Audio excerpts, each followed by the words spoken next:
Hi hello friends, welcome back to Mission Teacher Academy. ಇವತ್ತಿನ ಕ್ಲಾಸಲ್ಲಿ ಮತ್ತೆ ನಾವು ಎಜುಕೇಶನಲ್ ಸೈಕಾಲಜಿ MCQs ಜೊತೆ ಬಂದಿದ್ದೇವೆ. Understanding the development of the learner ಅನ್ನುವಂಥ ಟಾಪಿಕ್ ಬೇಸ್ಡ್ MCQs ಅನ್ನು ನಾನು ಸೆಟ್ ಮಾಡಿದ್ದೇನೆ.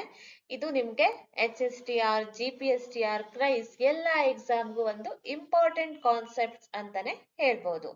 ಹಾಗಿದ್ರೆ ತಡ ಮಾಡದೆ ಟಾಪಿಕ್ಗೆ ಹೋಗ್ತಾ ಇದ್ದೇನೆ. First question. Growth mainly refer to A. Qualitative changes, B. Quantitative changes, C. Emotional changes, D. Social changes.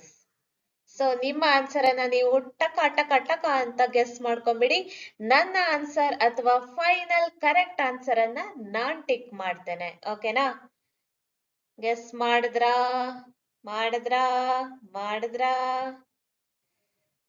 Growth mainly refer to answer number B, quantitative changes. Right? ಎಷ್ಟು ಜನರ ಆನ್ಸರ್ ಕರೆಕ್ಟ್ ಆಗಿದೆ? ನಿಮ್ಮ ಒಂದು ನೋಟ್ಬುಕ್ ಪೆನ್ ತಗೊಂಡು first answer right ಅಂತ tick ಮಾಡ್ಕೊಂಬಿಡಿ. ಆಮೇಲೆ total ಕ್ವಶನ್ಗೆ ಎಷ್ಟು ಸ್ಕೋರ್ ಮಾಡಿದ್ದೀರಾ ಅಂತ ನನ್ನ ಕಮೆಂಟ್ ಸೆಕ್ಷನ್ ನಲ್ಲಿ ಕಮೆಂಟ್ ಮಾಡೋದನ್ನ ಮಾತ್ರ ಮರಿಬೇಡಿ. ಓಕೆನಾ? ಎಸ್. ನೆಕ್ಸ್ಟ್,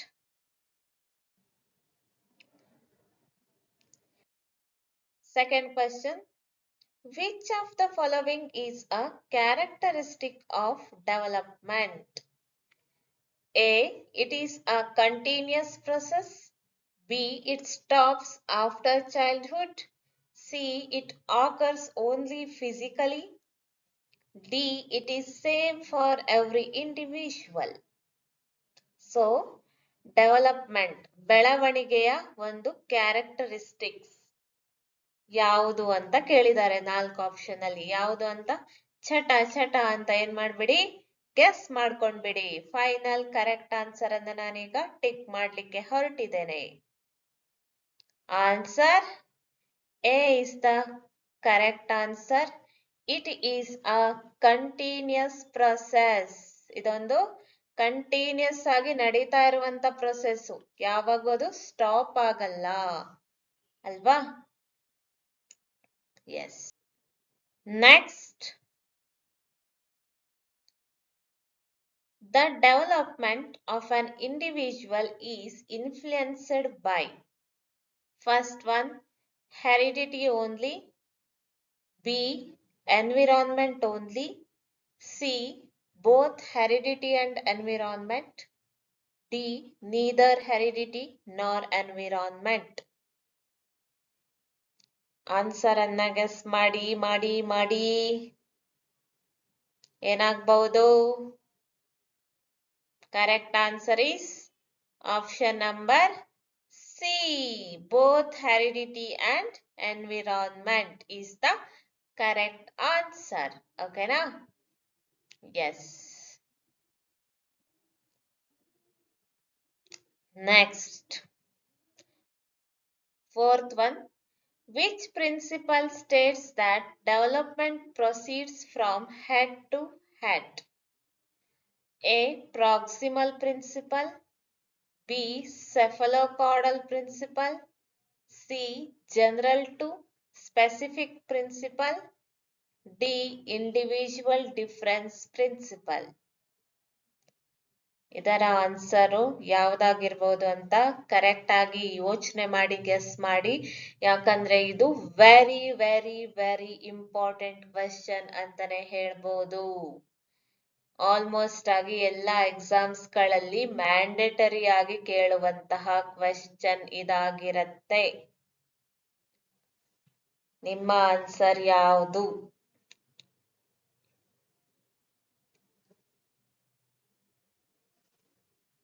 ಈಗ ನಾನು ಕರೆಕ್ಟ್ ಆನ್ಸರ್ ಅನ್ನ ಟಿಕ್ ಮಾಡ್ಲಿಕ್ಕೆ ಹೊರಟಿದ್ದೇನೆ. ಗೆಸ್ ಆಯ್ತು ನಿಮ್ದು ಅಂತ ಅನ್ಕೊಳ್ತೇನೆ.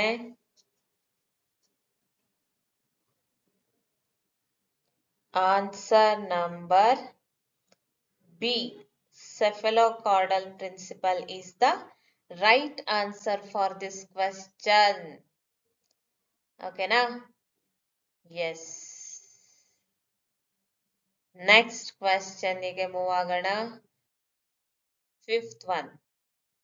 Adolescence is generally considered a period of A.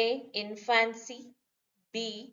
Transition from childhood to adulthood, C. Old age, D. Early childhood. ಇದರ ಆನ್ಸರ್ ಏನಾಗತ್ತಪ್ಪ ಅಂದ್ರೆ answer B is the correct answer. Transition from childhood to adulthood. ಓಕೆನಾ? ಎಷ್ಟು answer ನಿಮ್ದು correct ಆಗಿದೆ ಅಂತ ಬರ್ಕೊಳ್ತಾ ಇದ್ದೀರಾ? Next.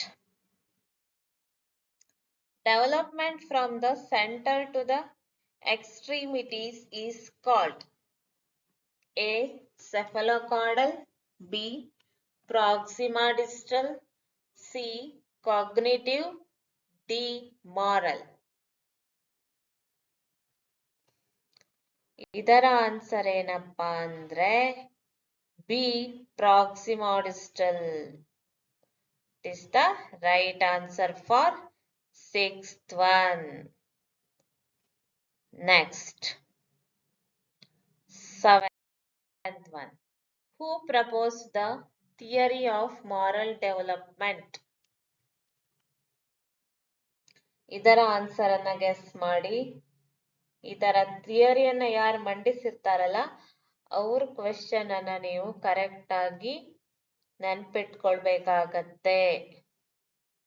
ಯಾಕಂದ್ರೆ ಯಾವ್ದಾದ್ರು ಒಂದು ಥಿಯರಿಯನ್ನ ಮಂಡಿಸಿದವ್ರು ಯಾರು ಅಂತ ಕೇಳ್ತಾರೆ. ಅದಕ್ಕೋಸ್ಕರ ನೀವು ನೆನ್ಪಿಟ್ಕೊಳ್ಬೇಕಾಗತ್ತೆ. ಮಾರಲ್ ಡೆವಲಪ್ಮೆಂಟ್ ಥಿಯರಿಯನ್ನ ಮಂಡಿಸಿದವ್ರು ಯಾರಪ್ಪ ಅಂದ್ರೆ V. Lawrence Kohlberg is the correct answer. Next. Kohlberg's theory of moral development consists of A. 2 levels, B. 3 levels, C. 4 levels, D. 5 levels. ಇದರ ಆನ್ಸರ್ ಅನ್ನ ಗೆಸ್ ಮಾಡಿ. ಪಟಪಟ ಅಂತ ಗೆಸ್ ಮಾಡ್ಬೇಕಪ್ಪ.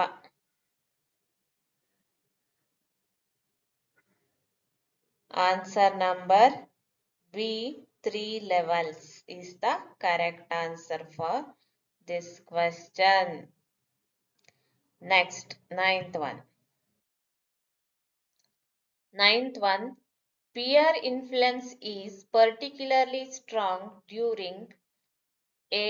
Infancy, B. Adolescence, C. Old age, D. Prenatal stage. Answer ಯಾವುದು ಹಾಗಿದ್ರೆ? Pear ಅಂದ್ರೆ ಯಾರು? Friends, classmates.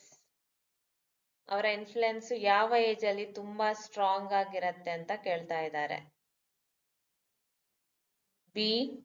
Adolescence ಹದಿಹರೆಯದ ವಯಸ್ಸಿನಲ್ಲಿ ಫ್ರೆಂಡ್ಸ್ ಅನ್ನ ಜಾಸ್ತಿ ಇಷ್ಟಪಡ್ತಾರೆ ಅಲ್ವಾ? ಎಸ್. ಲಾಸ್ಟ್